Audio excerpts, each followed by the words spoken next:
Junkies and dope fiends. You know, that person who just can't seem to get it together. That person losing their kids, losing their mind, losing their job. You know, that person sleeping underneath the bridge, begging you for money, holding a sign, or that person in the lockup for the 7th time. Typical addict, right? But what if I told you that the addict was your electrician who has a booming business, who drives a work truck, owns a Camaro, and lives in a nice house?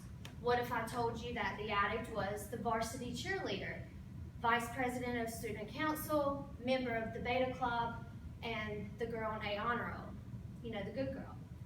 What if I told you that the addict was the young student who graduated from UNC Chapel Hill with a master's degree, who was raised by well-educated and loving parents? What if I told you that the person who was the addict was the person you least expect? The electrician that I mentioned, he's a real person. He's my friend, and he struggled with an opioid addiction for over 11 years until 2 months ago. That good girl, the varsity cheerleader, that was me. And the UNC student who graduated with a master's degree was Austin Chowdhury. And he was the son of a couple who lives right here in Gaston County. And Austin died of a drug overdose in 2017. He thought he was getting a dose of heroin, but instead he got a dose of fentanyl, and it killed him. And speaking of deaths, according to the Online Consumerist Archives, there are 147 deaths related to opioid drugs every day across the country.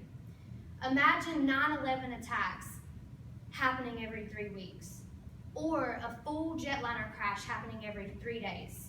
That is the equivalency of deaths related to opioids and drug overdoses. And more people now die from drug overdoses than from homicides and automobile accidents combined.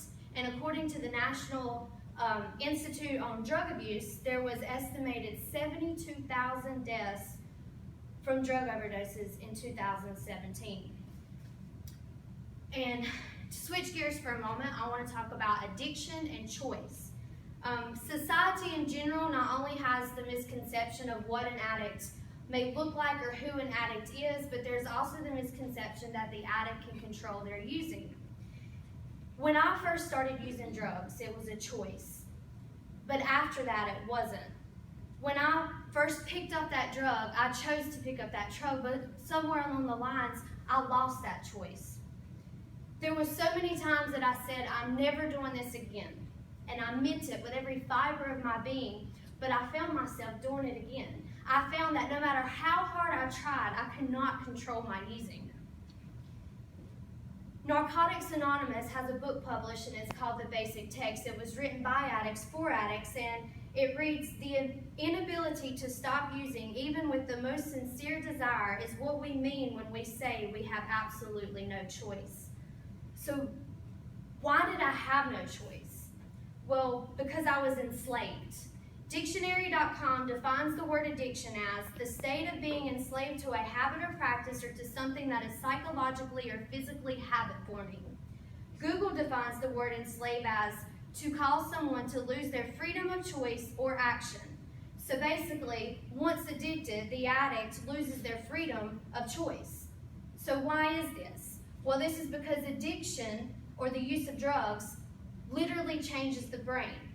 It changes the whole structure of the brain. It changes the chemicals in the brain, and it actually shrivels the brain. And I have a video here that has brain scans to show this.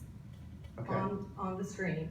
This is a healthy brain. It looks like almost like a walnut, doesn't it? Yes, It's the way it's and I made. want to just point out that these are not, what they're going to see here is not the actual like holes in the brain kind of thing. I'll talk about that a little more in a moment. But anyway, on the SPECT scan, this is a healthy brain that they're looking at, and that's what it should look like. This is not the skull in the SPECT scan, but it's the brain itself.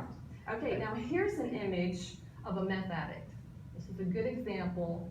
The whole thing is changed. I mean, the actual brain looks physically. like someone has poured acid on it, doesn't it? Yes. Yeah. And those holes actually don't mean that there are holes in the brain, but it means that's where low activity is in the brain. So Wow. normal activity has now really lowered. Function is significantly lower. Judgment, reasoning, behavior, good clear thinking, planning, all Wow. that has bottomed And out. this is why, So basically, to wrap this up, addiction literally hijacks the brain. So the addict simply can't just quit. And that's because control goes out the window.